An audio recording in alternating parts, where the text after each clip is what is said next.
ഏവർക്കും വൃന്ദാവനത്തിന് യൂട്യൂബ് ചാനലിലേക്ക് സ്നേഹപൂർവ്വം സ്വാഗതം. ഞാൻ ദേവനന്ദു. ഇന്ന് നമ്മൾ ചർച്ച ചെയ്യാൻ പോകുന്നത് വിഷുഫലമാണ്. അപ്പം മേടം മുതൽ മീനം വരെയുള്ള ഓരോ രാശിക്കാർക്കും എന്ത് ഫലമാണ് അനുഭവത്തിൽ വരിക, ഗുണമാണ് ദോഷമാണ് എന്നൊക്കെയാണ് നമ്മൾ ചർച്ച ചെയ്യാൻ പോകുന്നത്. അപ്പം മേടരാശിയിലാണ് ഇപ്പൊ വ്യാഴത്തിന്റെ സ്ഥിതി അല്ലേ.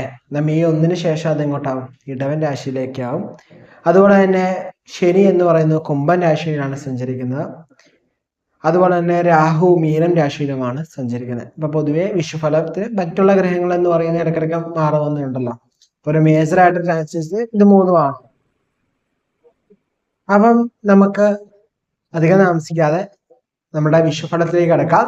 എല്ലാവർക്കും ഹാപ്പി വിഷു കേട്ടോ. മീനരാശിയാണ്. തൊഴിൽ സംബന്ധമായിട്ട് നോക്കുകയാണെങ്കിലും ഗുണാനുഭവമാണ്. പൊതുവെ നമുക്ക് പ്രൊമോഷൻസ് ഒക്കെ കിട്ടാൻ യോഗമുള്ള സമയമാണ്. സാലറി ഹൈക്ക് കിട്ടാൻ ചാൻസ് ഉള്ള സമയമാണ്. വാക്കുകളൊക്കെ ഒന്ന് കൈകാര്യം ചെയ്യുമ്പോൾ എന്ത് ചെയ്യാം, ഇത് പ്രത്യേകം ശ്രദ്ധിക്കുന്ന ഉത്തമമായിരിക്കും കേട്ടോ. വാക്കുകളൊക്കെ ഒന്ന് കൈകാര്യം ചെയ്യുമ്പോൾ പ്രത്യേകം ശ്രദ്ധിക്കുന്ന ഉത്തമമായിരിക്കും. മംഗള കാര്യങ്ങളൊക്കെ കേൾക്കാൻ യോഗമുള്ള സമയമാണ്. പ്രണയ കാര്യങ്ങളിലൊക്കെ വിജയം കൈവരിക്കാൻ പറ്റുന്ന സമയമാണ്. അതുപോലെ കേസിലൊക്കെ ഒരു കോംപ്രമൈസിലേക്കൊക്കെ എത്താൻ ചാൻസ് ആണ്. നിയമപരമായിട്ട് നോക്കുന്ന കാര്യങ്ങളൊക്കെ നിങ്ങൾക്ക് കോംപ്രമൈസിലേക്ക് എത്താൻ ചാൻസ് ഉള്ള സമയമാണ്. ഫാമിലിയിൽ കുറച്ച് പ്രശ്നങ്ങളൊക്കെ ഉണ്ടാകുമ്പോൾ അത് ജീവിതത്തിൽ സോൾവ് ചെയ്യാനൊക്കെ നിങ്ങൾക്ക് കുടുംബത്തിൽ തന്നെ സോൾവ് ചെയ്യാൻ സാധിക്കും. സോ മാക്സിമം അങ്ങനെ തന്നെ സോൾവ് ചെയ്യാൻ ശ്രമിക്കുക. വാക്കുകൾ ശ്രദ്ധിച്ച് മാത്രം ഉപയോഗിക്കാൻ ശ്രമിക്കുക. സ്റ്റുഡൻസിന് എന്ത് ചെയ്യണം, മെമ്മറി പവർ കൂട്ടാൻ വേണ്ടിയുള്ള ഓരോ കാര്യങ്ങൾ ചെയ്താൽ നിങ്ങൾക്ക് ഓർമ്മശക്തിയൊക്കെ കുറയാൻ ചാൻസ് ഉണ്ട്. സോ ആ കാര്യങ്ങളൊക്കെ ഒന്ന് ശ്രദ്ധിച്ചു കഴിഞ്ഞാൽ നമുക്ക് നല്ല രീതിയിൽ നമ്മുടെ ജീവിതം സക്സസ് ആക്കി മാറ്റാൻ പറ്റും കേട്ടോ. ഇത്രയാണ് മേടം മുതൽ മീനം വരെയുള്ള ഓരോ രാശിക്കാരുടെ ഫലം എന്ന് പറയുക. നിങ്ങൾക്ക് മനസ്സിലായി എന്ന് വിചാരിക്കുന്നു. എന്തെങ്കിലും സംശയങ്ങളുണ്ടെങ്കിൽ താഴെ കമന്റ് ചെയ്തോ, നമ്മുടെ വാട്സപ്പിലോ ചോദിക്കാവുന്നതാണ്. നിങ്ങളുടെ വിലയായപ്പോൾ താഴെ കമന്റ് ചെയ്യാൻ മറക്കരുത്. നമ്മുടെ ചാനൽ ഇതുവരെ സബ്സ്ക്രൈബ് ചെയ്യാതെ ആരെങ്കിലും വീഡിയോ കാണുന്നത് സബ്സ്ക്രൈബ് ചെയ്ത് സപ്പോർട്ട് ചെയ്യണം കേട്ടോ. നമ്മളിപ്പം 20K കഴിഞ്ഞല്ലേ, നമ്മള് 25Kയിലേക്ക് എത്താൻ പോവാണ്.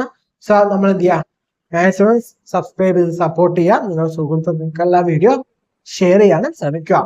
അതുപോലെ തന്നെ വിഷുഫലത്തിൽ ഗുണദോഷ ഫലങ്ങളൊക്കെ ഉണ്ട്. ഗുണഫലങ്ങൾ ദോഷഫലങ്ങളൊക്കെ ഉണ്ട്. നിങ്ങൾ എന്ത് ചെയ്യുക, നിങ്ങൾ ചെയ്യുന്ന കർമ്മത്തിൽ പൂർണ്ണമായിട്ട് വിശ്വസിക്കുക. നല്ലത് ചെയ്താൽ നല്ലത് തന്നെ കിട്ടും. ബട്ട് അതിന് കുറച്ച് ഡിലേസ് ഒക്കെയാണ് ഇത് വരുത്താൻ പറ്റുള്ളൂ. സോ അങ്ങനെയുള്ള കാര്യങ്ങളൊക്കെ ഒന്ന് ശ്രദ്ധിക്കുക. ആത്മവിശ്വാസം കലയാതെ മുന്നോട്ട് പോകാൻ ശ്രമിക്കുക. ആത്മവിശ്വാസം പൂർണ്ണമായിട്ട് നിങ്ങളുടെ ഉള്ളിലുണ്ടാവണം. നമ്മൾ എന്താണ് നമുക്ക് പൂർണ്ണമായിട്ടൊരു ബോധ്യം ഉണ്ടെങ്കിൽ നമുക്ക് അത്യാവശ്യമായിട്ട് നല്ല രീതിയിൽ എന്ത് ചെയ്യാം, ജീവിതത്തിൽ വിജയിക്കാൻ സാധിക്കും കേട്ടോ. സോ നമ്മൾ എന്താണ് മനസ്സിലാക്കുക, നമ്മൾ ആരാണ് മനസ്സിലാക്കുക, നമുക്ക് എന്ത് ചെയ്യാൻ സാധിക്കുമെന്ന് മനസ്സിലാക്കുക, നമുക്ക് എന്ത് ചെയ്യാൻ പറ്റില്ല എന്ന് മനസ്സിലാക്കുക, നമുക്ക് എന്ത് ഓപ്പർച്യൂണിറ്റി ഉള്ളതെന്ന് മനസ്സിലാക്കുക.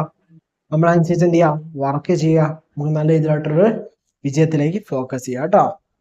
നമുക്ക് എല്ലാവരും വിജയിക്കാൻ സാധിക്കുന്നേ.